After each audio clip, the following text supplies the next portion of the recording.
бинандаҳои арҷманд ассалому алайкум. барномаи навбатии таваҷҷӯҳ манзури шумост. мо имрӯз дар бораи арзишҳо суҳбат мекунем.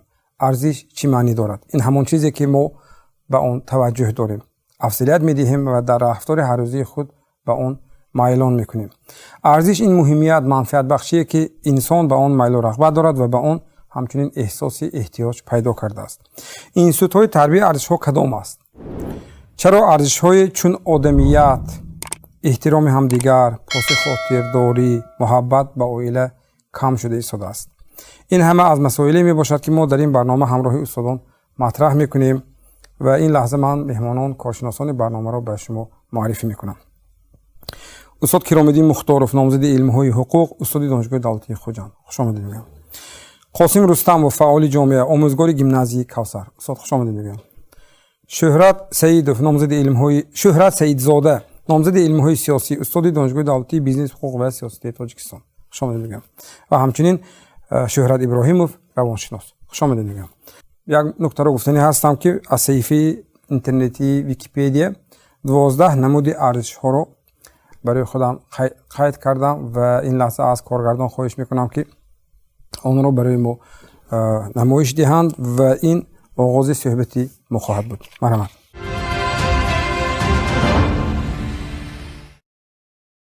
арзиши аввалин ин саломатӣ, арзиши дуюм ин муҳаббат ба оила, кӯдакон ва хона, арзиши муҳаббат ва самимият ба пайвандон, дӯстон ва онҳое ки ҳамарӯза муносибат мекунем, арзиши аз кори худ завқ бурдан ё худро ба кори дӯстдоштаи худ бахшидан, арзиши дигар шароити хуби моддӣ доштан, арзишҳои маънавӣ, инкишофи маънавӣ ва дин, арзиши дигар истироҳату фароғат, машғулияти дӯстдоштаи худ, арзиши завқ ба эҷодиёт доштан, арзиши соҳибмаълумот шудан, арзиши мавқеи иҷтимоӣ ва доштани мақом дар ҷомеа, арзиши озодӣ, озодии интихоб ва озодии сухан, арзиши ниҳоят ин оромӣ ва субот дар ҷомеа.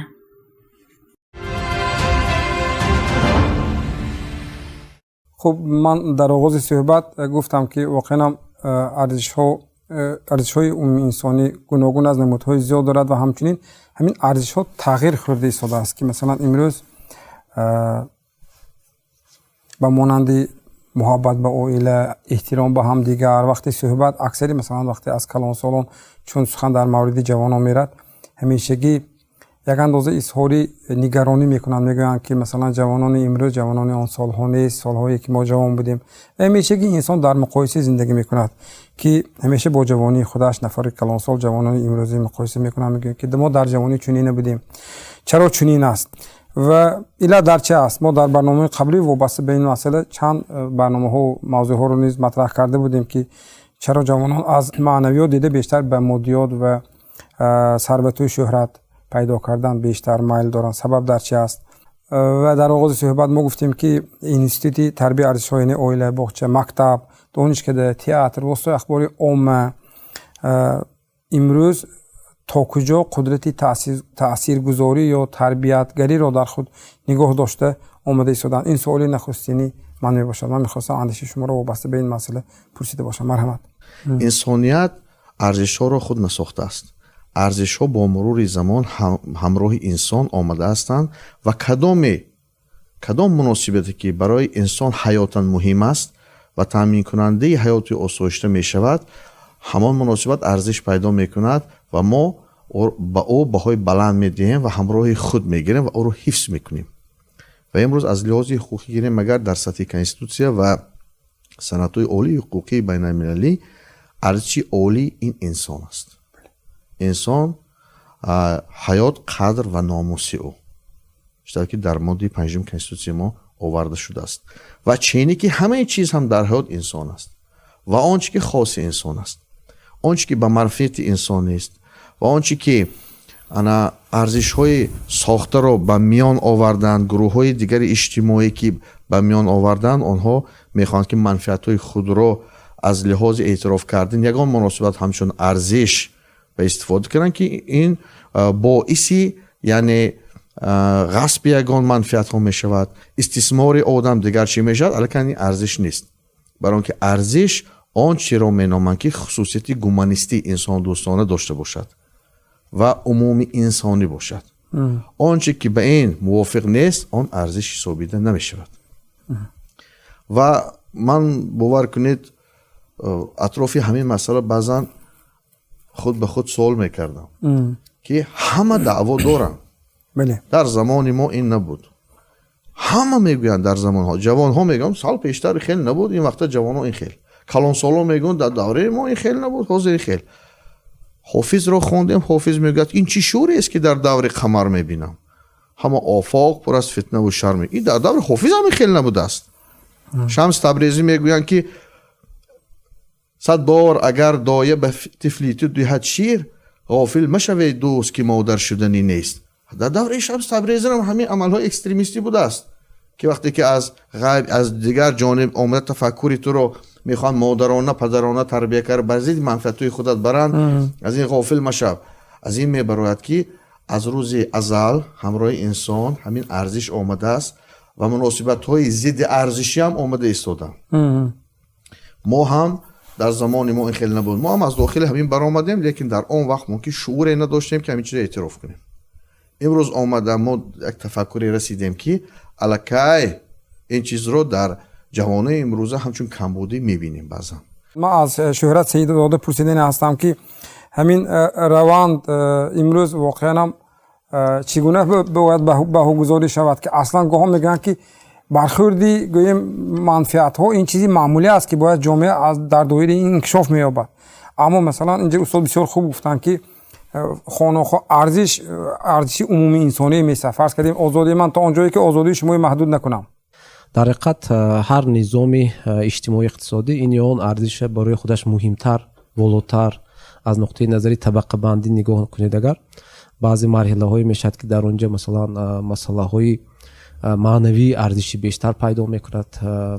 марҳилаҳое аст ки масалан дар низоми капиталистӣ масалан арзишҳои масалан моддӣ, масалан пул, дигар масалан арзишҳо муҳим мешавад. лекин хай пирамиди маслоу ҳаст. масалан мо ина медонем талаботҳои инсонӣ аввал моддӣ, баъд дигар талаботҳо барои амният, мақом, обрӯ, эътибор. ё мавлона мегӯяд ки одами аввал ҳариси ном буд. яъне инсон ҳамун талаботҳош ҳаст ва вобаста ба талаботҳои худаш, ниёзҳои худаш ин ё он арзиши масалан барои худаш болотару авлотар муайян мекунад. масалан он масалан масъалаҳое ки дар даври шӯравӣ масалан ҳамчун як чизи тарбиявӣ муҳим ҳисоб мешуданд, имрӯз он қадар муҳим нест. масалан дар давраҳои пеш он қадар кӯдаку масалан бо пул сару кор гирифтан он қадар чизи хуб намедонистанд, ин хуб нест мефаҳмад. вале имрӯз кӯдакҳое тарбия мекунанд ки аз хурдӣ пула ёд гирад, чӣ хел пула ҷамъ кардана, пула истифода бурдана ё дигар ба ҳамин монанд. имрӯз яъне имрӯз кадом арзиш барои ҷавонон муҳим шуданаш аз ҳамин вазъияту шароити имрӯз мисли ҷавон ҳамун корҳое масалан барои худаш муҳим ҳисоб мекунад, ҳамун арзишҳое барои худаш эътироф мекунад ки он барои ҷавон зиндагии хуба таъмин кунад, он барои ҷавон масалан мавқеи масалан иҷтимоӣ барои мустаҳкам кардан ҳамуна интихоб мекунад. воқеан имрӯз мо дар як ҷомеаи зиндагӣ карда истодаем ки ҷавонон ба дигар тараф майл доранд, самтгирӣ мекунанд, вале он насли калонсол мегӯянд ки ин ҷавоно агар ҳамин хел рафтан гиранд оянда шояд ин ҷомеаи мо аҳволаш хароб мешавад. чӣ кор мекунем? ина сухан дар бораи талаботу ниёзҳои инсон мерад. як чизи дигаре ҳаминҷо эълон мекунам. мо дар як дунёи зиндагӣ мекунем ки анамин потребительская культура мегӯяд, фарҳанги истеъмолгароӣ, маданияти истеъмолгароӣ имрӯз тавассути васоити ахбори omma албатта амин мафкураи ҷавонони мо анамин соат ба соат анамина тарғиб кардосиянд ки ту ҳар чӣ қадар метавонӣ дороӣ бештар дошта бошӣ, сарвати бештар дошта бошӣ, ҳар чӣ қадар метавонӣ бештар истеъмол кунӣ ва зиндагӣ маъноша дар ҳамин истеъмолу истифодаву ҷамъ кардану сарватманд шудан аз ҳамин чиз талқин мекунанд. вале вақте ки васоити ахбори omma як чизи дигаре талқин мекунад, вале дар ниҳодҳои масалан дар муассисаҳои таълимӣ масалан омӯзгор як чизи дигаре мегӯяд, дар мактаби олӣ як чизи дигаре мегӯяд. вале бозам байни ин ба масалан наслҳои ҷавон бозам рафтор ба нигоҳ мекунад. кане ки он чизе ки масалан гуфтосиянд як чиз аст, дуввум худи онҳо чӣ хел муносибат кардосиянд ба ин муносибат. барои ҳамин ман фикр мекунам имрӯз дар назди онҳое ки масалан ба корҳои тарбия машғул ҳастанд бисёр вазифаҳои ҷиддӣ рӯбарӯшон аст. яъне мо бояд мушаххас кунем ки кадом арзишҳо воқеан дар дарозмуддат мо муҳим аст ва уна ҳама бояд қабул карда тавонад ва баробари ин васоити ахбориомӯҳӣ раванди ҷаҳонишавӣ ба мо то куҷо метонем анами арзишҳои муҳиме ки барои ояндаи миллату давлати мо муҳим аст нигоҳ дорем, ҳифз кунем, ба қадри он расем. барномаи қаблие ки мо намоиш додем дар мавриди мо пурсиш гузарондем байни аҳолӣ гуфтем ки шумо барои маълумот гирифтан дар бораи муқовимат ба яъне пешгирӣ аз ифротгароӣ яъне экстремизму терроризм бештар аз кадом воситаи ахбори omma истифода мекунед? гуфтем телевизион, радио, газета ё интернет. Хай интернет воситаи ахбори omma не, албатта умуман шабакаи интернет.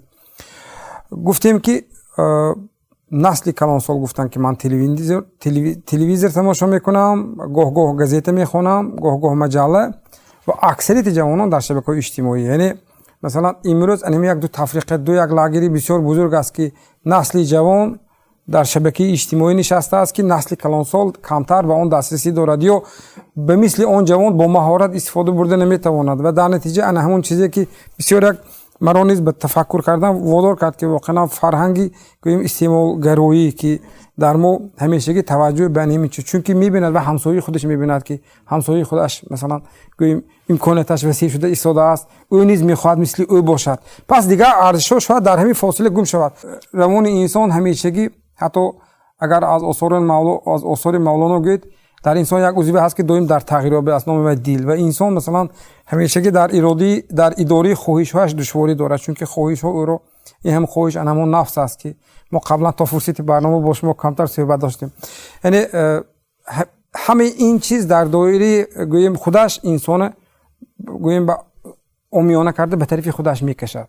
ана ҳамин дар натиҷа инсон дар интихоби он душворӣ мекашад ва шояд дар ҳамин фосила як арзишеро поймол мекунад ва арзиши дигарро болои худаш мегирад. чаро чунин аст?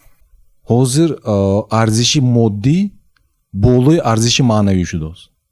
арзишҳои моддӣ чихел ки мана муаллим гуфта гузаштанд аллакай ҷавонон ҳаракат карданд ки ҳамон арзиши моддӣ бисёртар гирад. барои чӣ? чихел ки гуфтид интернет ба як гурӯҳҳои махсус ҳамин калба ҳамина ҷо кардааст ки шумо ҳамин рӯз ҳамин чиза хариданатон дар кор. ин торговля, коммерсия. ина гурехта намешавад. просто оддӣ када гӯем даври пештар, даври падарои монда иттилооту интернет инқадр васеъ набуд ки одамо ҳамон фақат харид ба ҷалб карда шаванд. ҳозир ки иттилооти интернета реклама дастрас шудагӣ, ҳамин телефонда ки кушодид, иҷтимоӣ ки дарондид, через 5 та гап 6-тумаш ягон чиза хар. через 7 та гап 8-тумаш пулдор шав. чихел ки маълум гуфтам дороӣ шав. ин айсоби иттилоот васеъ шуданд, иттилоот мо дастрас шуданд. не ки маънои вай надорад ки ҷавоно ҳаме ки адо ҳамаш мағзаш меканаду оянда зия мешад, ҳичи намешад. мо ҳаме бо мутобиқ мешим. ҷавононам ҳаме бо мутобиқ мешаванд. яъне насли калонсол муросо мекунад. муросо мекунад. қуръони карим мондаги ки чил. баъди чил одамо ё ақлаша мегирад ё намегирад. чилги мана воҷибо ки ҳозир маслиҳат карда суҳбат гузаштем 10% ки ақлашон ҳаст, 90% ҳамоҳои зих кардааст. лекин ҳамин 10% буд, 10% ҳай, 10% мемонад интеллигентсия ки 90% управлят мекунад, идора мекунад. ҳамин 10% агар ҳамон идораи марказгурез не марказ кашф кунад, яъне арзишҳои оилавия дода тонад, ҳамон бас дастатишна. ҳамин 10% 90% кашола мекунад. лекин ҳамин 10% ба ҳамина расонда накор. агар мо 10 кас якташ ба расонда тонем ки арзиши қиматтарин ин оиладорӣ, ин оила ва тарбия мешавад, тарбияи фарзанд. мо ҷо када донем ки ҳамин фарзанд дороиш вақти 4 маҳаю 10 рӯза будагӣ, на да батни модаранда аллакай нависта шудагӣ аз азал. мо ҳамона фаҳмода тонем ки худо метиҳам гӯд, чихел ки мегӯянд дар руфият бачи ким намегӯд. ҳамона худо метиҳад. ҳамона мо фаҳмонем ки вақте ки метиҳад алҳамдулиллаҳ худо бо шукр кунад. ани мо мегӯем ки модар як чизи қиматтарин аст. агар модар нашавад адо мо тизе шавем. ҳамодар гузаштан аз зиндагӣ давом дорад ку. агар падар моя нахонона напӯшонад мо тизе шавем. ин хатоги мо падару модаро ки мо фарзандамо гуфтагӣ ки ман ту китоб харидам, ман ту анҷом харидам, ман кори ҳаққу ҳалолам ки ту хонандосиям, ҳамина қадр кун. мо фарзанд ба ҳамона нафаҳмон достем ки қудрати илоҳӣ кадӣ, муҳаббати Аллоҳи таоло кадӣ, ман ту ҳамина расон достам. ин аз азал ту худованд ҷудо кадагӣ. ман чихеле ки русски мегӯям, ман почтальон. кори ман ҳамина аз худованд ту дароз кадан. не ки ина ман додостигим не ту. ман ту анҷом хирдостигим не, ман ту тарбия кардостигим не. худованд аз азал нависта мондаи ки ҳамина ту мегузарӣ. кори ман ҳамина ту дастрас кадан. чунки фарду онҷо гузаштаганда худованд мо ки саволҷавоб мешавад ки ман додагима ту дастрас кадими фарзандадам? ҳа, дастрас кадостаганда чӣ гуфтӣ? аз худованд гуфтим ё аз худат гуфтимӣ? аксари мо ин савоба ҷавоб дода наметавонад. мушкили дар чӣ? мушкили дар он ки ҳозир мо гуфтаостем ки даври мо дигар хеле буд, ту рамка бурондост. аз тафаккури мо дигар нашудааст. тафаккура мо худамо фарзанд чихеле ки мегӯяд филтрка дода натонистосем. барои чӣ? мо худамои оромка натонистосем. чунки ҳар як тимонда зершууранда ҳамун ханнос, ҳамун шайтони фарзанда чихеле ки мегӯянд ҳай суқу ҳасуд, чихеле ки шумо гуфтид нафс. агар ки мо нафса идора кунем, баъд ақл кор мекунад. мо нафса идора кунад натонем, чихеле ки гуфта гузаштем, ҳамсояи хонаш баланд шудааст, фарзандам аммо онда чӯ дадо хони мо як этажа, анивай ду этажа шудааст. ҳамуна мо фаҳмонда натонистосем. чӯ вай телевизораш диагоналаш 52, анимо 32. фаҳмонда натонистосем. мо агар фарзанд фаҳмонда тонем ки кам бошаду хотири ҷамъ бошад, аълотар аз оне ки бисёр бошаду хотири ноҷамъ бошад. ҳамин агар мо фаҳмонда тонем, оромии худамон дакор барои ин фаҳмондан. мо худамои ором карда натонем, мо фарзанди чӣ ором карда метонем? барои ки мо нафса моя боло гирифтааст. не ки ин нафс даври шӯравиндиам буд, чихеле ки муаллим гуфтанд даври широзандиам буд, даври мавлонондиам буд. ҳамин нафса идора ка тонистагиҳо ором зиндагӣ карда мегузарад. нафса идора ка натонистагиҳо наметонад. мо тайёр не, мо ором не, чунки мо хавотири мо ҳаки корои бенур мо бисёр. ҳамон корҳои ба сар кунем, агар мо аз ҳеч чӣ наметарсем. ташаккур. хуб, мана муроҷиати ман ба шумо устод. шумо дар тарбияи насли наврас корбарӣ мекунед.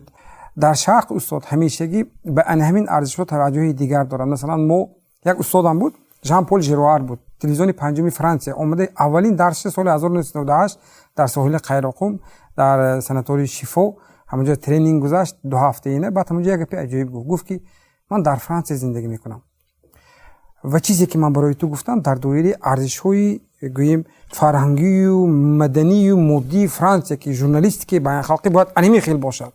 аммо ту бояд журналистики миллии худатро соз бо назардошти арзишҳои миллии худат. гӯем ба хотири оне ки он чизеро гӯе ки ба фаҳми мардуми шумо мувофиқ бошад, онҳо туро дуруст дарк кунанд. агар як чизе гӯе ки барои онҳо гӯем робита агар нашавад, гӯем дар ин фазо гум шуданад мумкин. устод, ман то кадом андоз шумо ба ман фикрам дуруст гуфта тавонистам ё не. ба ҳар сурат мо имрӯз бо ана ҳамин насле ки калон шуда истодаасту ва аз забони психологҳо мана устод бисёр инҷо хуб гуфтанд ки насли Z, Y бо кимчи номҳои дигар мегӯянд. мо чӣ гуна бо онҳо корбарӣ кунем ки ба ҳар сурат вақте фарзанд тарбия мекунед, мегӯед ки ин ояндаи ман, ин ҳатман номи мана гум намекунад. ба ҳар сурат дар шарқ тарбия арзиш боз гӯем мақоми дигар дорад. устод, марҳамат.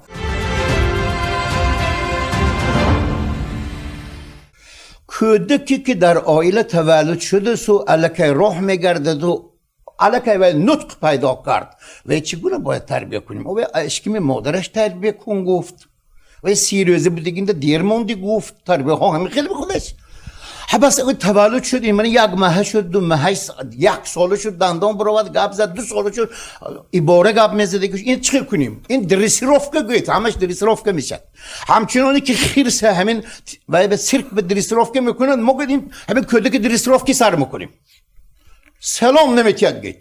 السلام علیکم گفت نمیگفت. پیغمبر علیه السلام گفتن که قانچه تی؟ قانچه هم مسئله حل میکند. آغوش بگیر بیسه کن و تو باور میکند.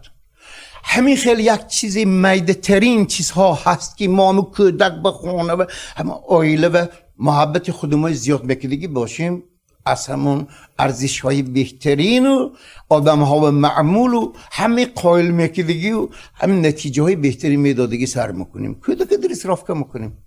یک حزب سرم یک دستت پیشت بگیر، یک سلام زیباتی حاضر من تمام خلق تاجیک به میگم که مرمت که گویتون همه اخلاق پسرتان به چخیل بها میتید و البته میگوید پسرم به آداب اگه من بیرون به نمیبرد پیش من به مهربانی میکند از احوال من میپرسد و نزدی تو به همیخیل و بیرون از این تو یکم مشاهدت نیست و رفیقان است که چخیل پتاو میکند چخیل کاتگوری میکند و کدام چیزهای پیش میبیارد که و همین جهت که بلند نیستد و اخلاقش نشان داده نمیتواند. اگر ما بین رفیقانش به یکی از آنها غضبش بیارد انا و نتوری بیاکن و اصلی و مشاهده کنید که و چخیل سر میکند و طعنه میکند، غیبت میکند، تهمت میکند، چی که باشد گپای راست و دروغ میگه، میخواد که شریف خودش رو محافظت کند. ما کی تربیه کردیم حاضر کنید؟ ما همون درست رافکه سر کردیم، سیکیم برامدیم، کی به تربیه کردیم؟ ما بچه قایل کنیم. اینترنت قایل کردیم؟ اینترنت کدام سوالی که تیات جواب براده داداست ما اینترنت زور شده نمو دکار که اینترنت گرون دیده جواب نفهمد ای موی پرگی که فهمد حس کند حزم کند. السلام علیکم گو دیویده من به سلام نتی این به حرمتی جاد به ایست دست همین جومان احترام بهترین. آیا میدونی که تو اگر سلام تی چی حادثه روی میتید؟ من نمیدونم چی حادثه میتید. اگر تو سلام تی تو آینه پدر و مادرت با برابر سلام دادنت پدر و مادرت به رحمت نامه پروردگار میبارد. اگر همین طریق وی برسد و حرکت میکند که حالانگی با این برای پدر و مادرش بسیار نیکی های میخواهد و میخواد که پدر و مادرش از این فخر کند و گفت البته همیشه سلامتیت.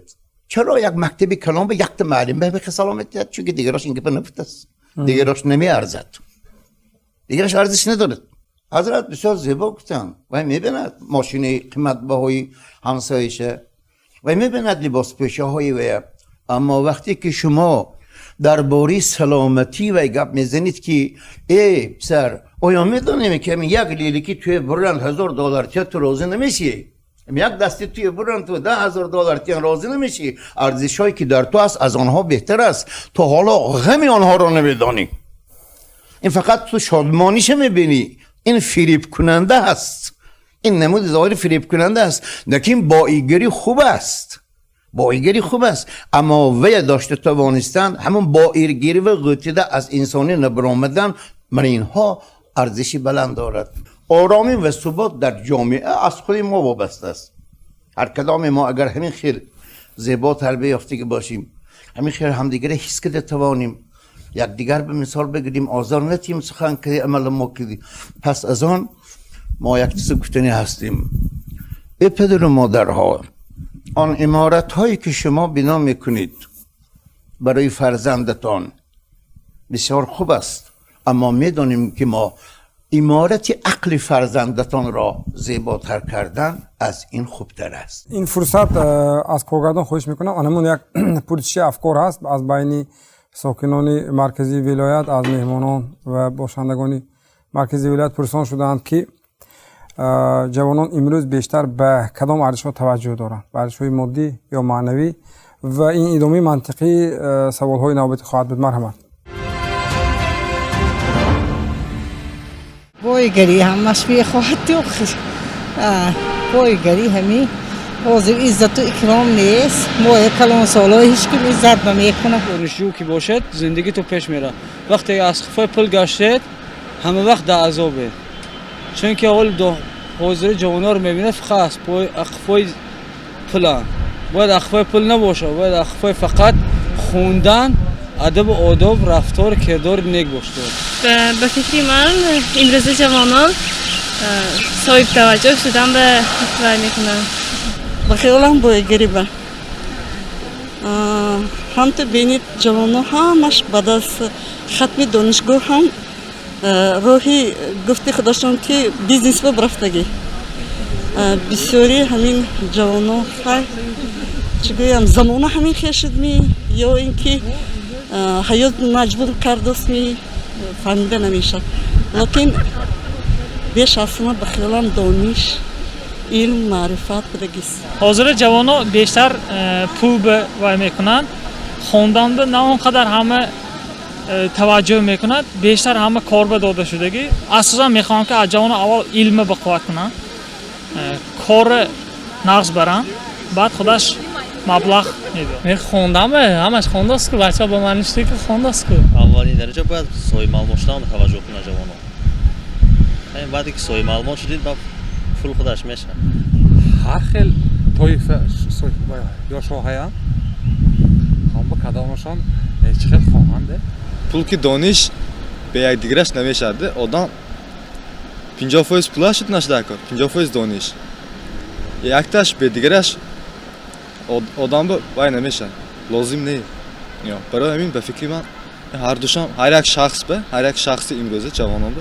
لازمه پیشتر کار بتون دیگه بود دوری سیوس حاضر نخوندن بچه ها اقل است حرمت نیست گاو زنید کار فرمایید نه کارتان نمیشد میگه ها خوب نیست ها خوب گوی اسلام نکن خیلی کارم نیست حاضر است به دانش آموختن این پونکتی وابستگی کلان داره اساسا نمیخواد اگر پول باشد خیلی دانش آموخته میشه برای که مثال برای دانش آموختن مثال دانشگاه داخل شوی پولی договор سپردن در کار پولی این так далее خیلی البته پول به فکر من важный یعنی ببینید اگر جوانان ما امروز بیشتر به معنویات توجه میکردن صاحب معلومات میشدن دانستنی زبانها و مثل این چیزهایی که بیشتر به پیشرفت معنویات آنها زمینه میگذاشت و از پی آن میرفتن فکر میکنم که هیچ وقت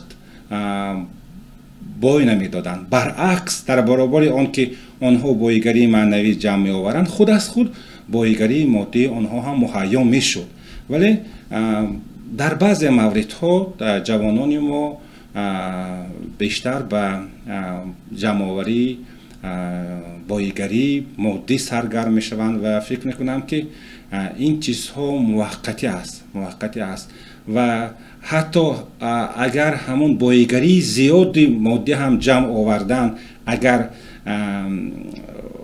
بایگری معنوی نداشته باشند یعنی انسانیت آنها کامل نیست یعنی وقتی که آنها خیلی ثروت جمع آوردن خیلی مثلا کارخانه های بزرگ جمع آوردن ولی وقتی که معنویات ندارن وقتی که فرهنگ ندارن وقتی که ارزش های عمومی بشری و قائل نیستن فکر میکنم که انا همون بایگری مادی آنها چندان کامل نمی شود.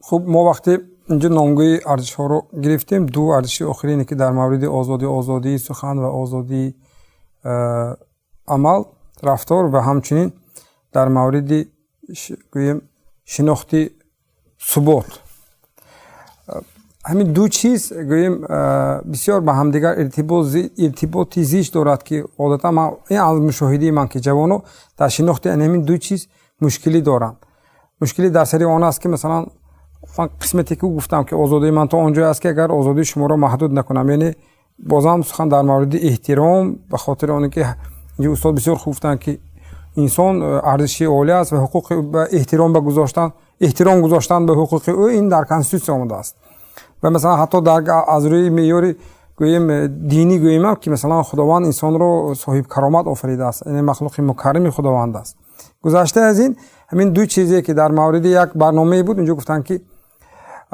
من همه پست ها به لایک نمیگذارم احتیاط میشوم در موردی که این برنامه قبلی بود که یک دختره که میخیل گفت که من احتیاط میشوم با الکی من میدونم یعنی او رفتارش با شعورانه است و با این کارش او در گویم ثبات جامعه گویم ثبات خانه خودشون وقتی او به یگان گویم نوشته که مثلا خلافی گویم ثبات جمعیت و مثلا غیر قانونی است یا مثلا یگان اندیشه اکستریمیستی دارد وقتی یک تگمه معقول است رو گذاشت جوابگری دارد گذشته از این مثلا امروز ما دیدیم که یکی از هدفهای این برنامه نیست پیش از همه پیشگیری از شامل شوی جوانان به حزب و حرکت‌های افراطی است و همیشه که توجه به اون مسئله توجه میکند که ما چیکار کنیم که توانیم در جامعه انمی ثبات را تامین کرده باشیم و هر یک نفر ساکن این جامعه گوییم برای نگاه داشتن این ثبات خدمتگزار باشد. بنابر همین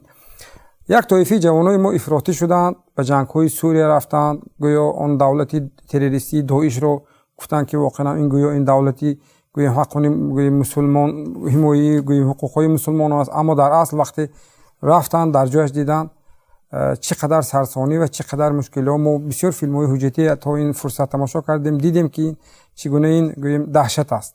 گذشته از این تا فرصتی رفتن یک گویم معرکه بسیار گسترده اطلاعاتی بود، دوامی 5-6 سال اخیر است. برای حتی بیگانه ترین گویم حتی گویم فطرتش پسترین هم معلوم است که مثلا در جای بیگانه اگر برای تو یک نفری کاری مزنوک پیشنهاد کند و گوید که از اینجا میریم به جای دیگر، هم گویم برای دینت منفعت است، هم برای اویلت و این یک مبلغ هنگفت پیشنهاد میکند، پس جوان به همین پیشنهاد با شعورانه مناسبت میکند یا بی شعورانه. او پیشکی میدوند که مثلا کجا رفته ایستاده است. یعنی ارزشی گویم خدمت بدین اینجا گویم بالاتر میستد یا ارزشی گویم زندگی رو بهتر ساختن. من میخواستم نظر شما رو وابسته به این مسئله پرسیده باشم. باید تذکر داد که آزادی هم اداره شونده است و مانندی که دموکرات یعنی حاکمیت خلق اداره شونده است و همه چی در دایره تنظیم قانونگذاری، یعنی محیط قانون این امتیازی وسیع دادن نیست. قانون این محدود کننده مناسبت ها است. اکنون آن نفرانی که با این مناقشه ها میرن در عمل های تروریستی اشتراک میکنن، اینو دیده میروند، دانسته میروند یا نه؟ آنها دانسته میروند. برای چی؟ آنها تعلیم نادرست گرفتن، تربیه نادرست گرفتن. آنها فکر میکنن که من رفته در آنجا خود را قربان کنم، یا بعضیش که عموما تعلیمات نمیداندن برای مبلغ میرود، دیگر فکرهای دیگرش خطی میرود، هر خیل عقیده خطی میرن. در آنجا بعد چشمش کشوده میشد، اون گپایی که اینجا بودن و در آنجا اونها رو نمیبیند. در آنجا ما مسلمان ها رو خلاص میکنیم و میبیند که ما مسلمان رو کشته ایستادیم. همین دولت های جمع شده ایستاده است، در همش دولت های مسلمانی مسلمان رو کشته ایستاده است. کدام کفر؟ هیچی نیست در آنجا. میبیند که همه زرخریطای خارجی در آنجا مردمی تهجایی را اذیت داده کشته ایستادند. بیگانه ها که در صف آنها همون جنگیان مطلقا مسلمان نیست، بعضیش از اروپا زرخریطا آورده در قطار مسلمان ها جنگ کرده ایستادند. از محل نیست در صف آنها. چند تاش اومد در تلویزیون در صحبتایی که با جامعه شد، از اونها همین خیلی گفتن، همش متخصصان که از جانب خدمات مخصوصی همون دولت‌های دیگر فرستاده شدن بعضی دولت‌ها. برای همین این هم دانسته میروند با تعلیمات نادرست و نادانسته میروند که البته همش عاقبتش چی است؟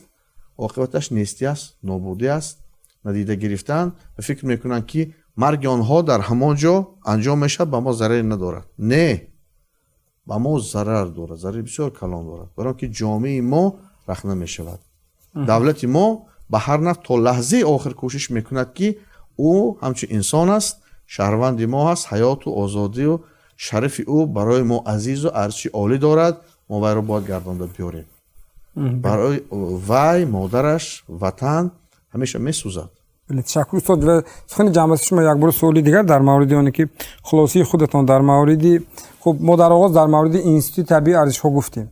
ما کدام نقشه کدام اینستیتوت رو بیشتر پرقوت کنیم که تا توانیم برای جامعه اون نفری منفعت بخش را، نفری که انسانگرا است، انسان دوست است، همون استاد گفتگیشون که آدمیگری دارد که آینده میتواند که مثلا گاه از خودش گذرد و برای منفعت دیگران کار کرده تواند.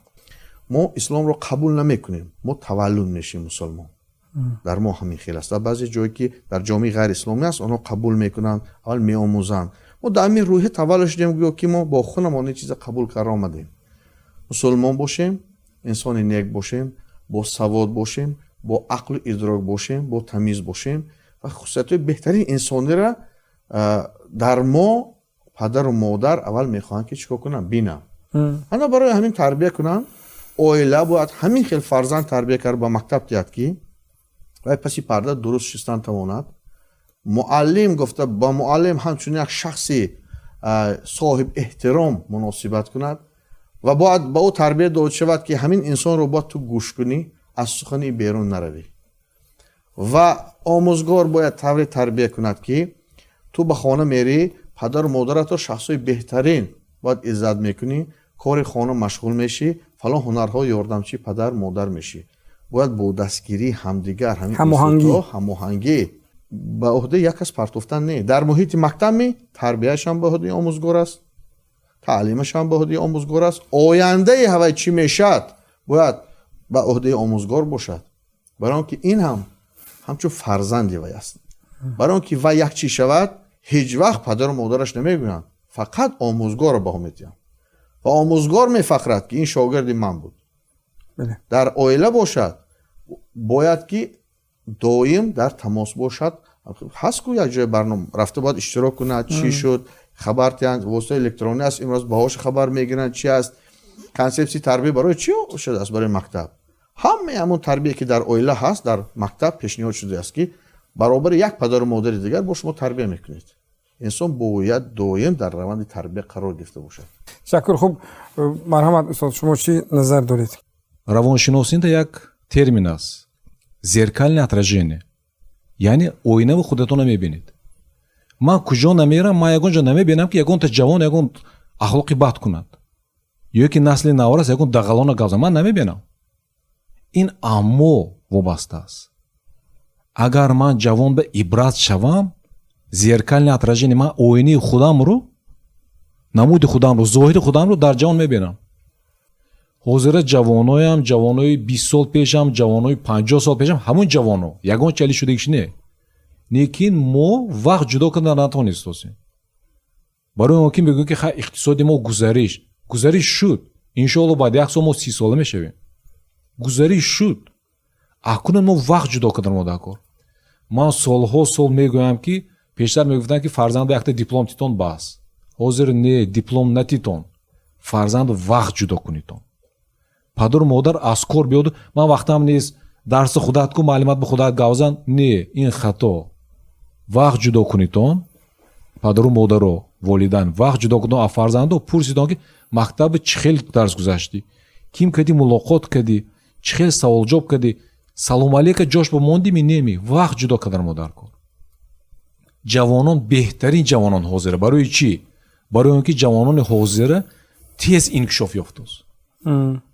ҳозир мо интернета ганда мекунем, интернета чизои нағзаш бисёр, просто мо оно назорат кунем, чизои нағзаши гирифтан ба тамом. ҳозира ҷавоно баъди 10 сол ҳамихи ҷавонои тиллоӣ мешаванд ки вао гапи бисёр дар кор неваова.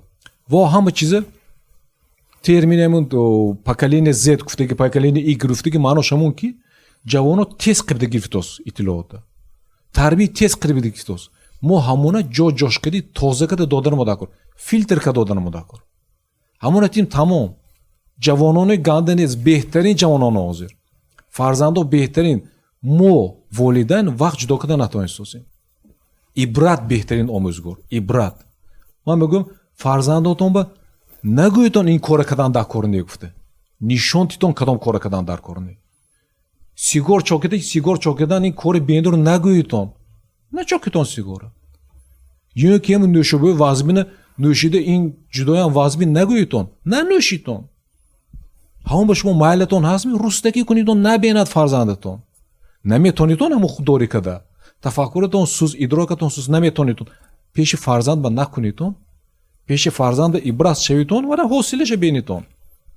беҳтарин мешад фарзанд, беҳтарин. ҳозира замоне ки фарзандо тез инкишоф меёбад.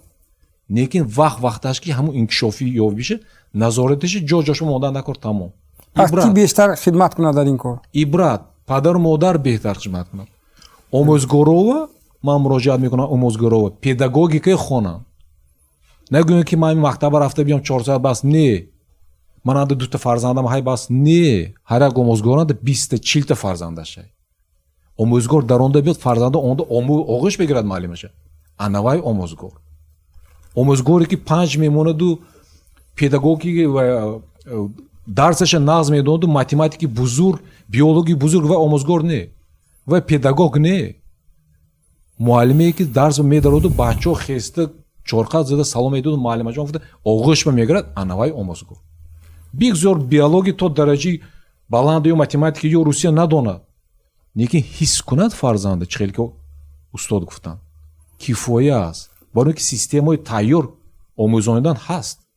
вай майнии калон дакор не, лекин ҳис кардан ба хеле гоҷибо гуфтанд майнии хеле калон дакор. хеле ташаккур. хуб маълим шӯҳрат сеҳзода, имрӯз ман фикр мекунам яке аз масъалаҳои муҳиме ки ба худи волидон имрӯз вобаста аст ин сухан дар бораи анамон боло бардоштани худшиносии фарзандон аст. барои он ки албатта бо пул бисёр чизҳои харида додан мумкин, бисёр шароитҳои хуб кардан мумкин, лекин агар фарзанд сатҳи хештаншиносиву худогоҳии он баланд нашавад, ҳама гуна ин илме ки ӯ мегирад дар оянда метавонад ба манфиати ҷомеа набошад. имрӯз ҳам албатта бисёр илмҳои зиёд метавонем, бисёр мегӯем ин кора кун, ин кора накун. инҷо дар албатта устод бисёр чизҳои нуқтаи хуба таъкид карданд ки ҳатто дар байни англисзабонҳо ҳам ҳамин хеле гуфтор машҳур аст ки беҳуда худро азоб дода фарзандотонро тарбия накунед, беҳтараш худро тарбия кунед, чунки онҳо аз шумо меомӯзанд. воқеан ҳам ҳамин аст. фарзанд ҳатто дар ҳолати набудани падару модар анамон рафтори падару модара дар оила, дар хонадон, берун аз он анҷом метиҳад. дар ҷомеа ҳама вазифаи худашро дуруст анҷом диҳад. ман фикр мекунам бояд ҳам тарбия ва ҳам самтҳои дигари таълиме ки имрӯз дар муассисаҳо муҳайё шудааст, шароит барои пешрафти он бояд ба мақсадҳои ҳадафҳои олии худ расида бошад. ташаккур. хуб маълим қосим рустамов, ин масъалаи шумо чӣ назар доред? устод беҳтарин сухана гуфтанд. падараш писараш пукитост ки писар خدمت دانستمان زمانه ها وای باید ببودی رویم تو خود جریب غلطیده نبراو. گفت پدر تو دانسته راه راو که من از روی ایزی پای تو میروم. هر یک پدر پادشاه ملک خودش هست و کانستیتوسی خودش دارد در همون روزگارش. هر یک مادر این وزیری همین شوهرش است، اما پیش از همه وزیری معارف است و باید اینکه فرزندای خودش نقص تربیه کند. پدرش به همه تکیه کنندن فرزند اولین تربیه بسیار هم عجایبی مادر است. این پدرت توی این طور دیدن میخواهد، پدرت توی من این طور دیدن میخواهد گفته تربیه کردن درجه بلندی تربیه گوید. پس من میخواهم که جمعیت ما از هر گونه ناکسان آزاد باشد، از آن کسانی که جمعیت آرامش به خلل میرساند از اینها آزاد باشد و هر کدام من و شما دلسوز باشیم، فرزندی همدیگر به همون پیشتر به نگاه کنیم. وقتی که ما کودک بودیم همسایه ها گوید ما و همه خیل بدن و ها حکم پدر داشتن. اگر ما یکون کردار نادرست ما دید اصلاح کنن، نه پدر و مادر ما خفه میشد و جنگ طلب شده میرفت گوید، نه ما گوید و ها گوید بدبینی پیدا میکنیم، کلمه خم کسی که میبرفتیم. ما و ها تربیه میکرد گره، ما گید و اطراف تربیه میکرد. حاضر همین ها بی اهمیت شده موندن، همین همسایه ها محلگی ها بی اهمیت شده موندن. همین بچه های کردار نادرست بینن بری من حاضر اگر این نصیحت کنم من به جواب یک نادرست میتیدو ذهنم میکواد همین من نیروم ویران میشد الکه من چون کنم خودم به همین سختی گفته. معلم ها در حقیقت مشقت زیاد دارن و ها این دو علمی که استاد گفتن، هم پداگوژیکا هم پسیکولوژی روانشناسی، هر دوشم گوید بسیار خوب دانند. هر یک این جوان به خودشون به موافق گپ زنن. اینها هر یکتش علاهیده شخصیت است. شخصیت اینها رستن در کار نیه وگرنه آنها چپ رفتار میکنن، برعکس میکنن، برعکس گفتهای شما میکنن. شخصیتش به نرسته اینها روحیتش بلند کردن در کار بس. این تربیه مناسبت با انسان است، این دیگر چیزها نه. الکه با روح هست، مناسبت با روح انسان است. بنابراین ما احتیاط شویم، فرزندان ما در حقیقت ما ارزنده باشیم، حرمت میکنید و خلاص. بله، بسیار تشکر. مهمان عزیز برای اشتراکتان. راستی دامن این موضوع بسیار فراخ است، ما دایر این موضوع ساعتها صحبت کنیم کم است، اما اون چیزی گفتیم که به فهم اودیتوری است، به خاطر اونه که ما کوشش کردیم که همین مسئله رو وابسته به جای داشتن مشکلات و آن مسئله هایی که باید در راه حل این همین مشکلات که ها باید تدبیر اندیشند، که ها باید قدم اول گذارند، ما اینجا مطرح گفتیم و پیش از همه بازم اومده ایستادیم سری آن که عائله و جامعه و مخصوصا مکتب این دو گوییم واقعا اینستیتوتی بزرگی است که در تربیت شخصیت کار میکند. برای اشتراکتان به شما تشکر میگویم و این برنامه توجه بود. خلاصه و قضاوت از شما خیر. خانه‌تان آباد باشد.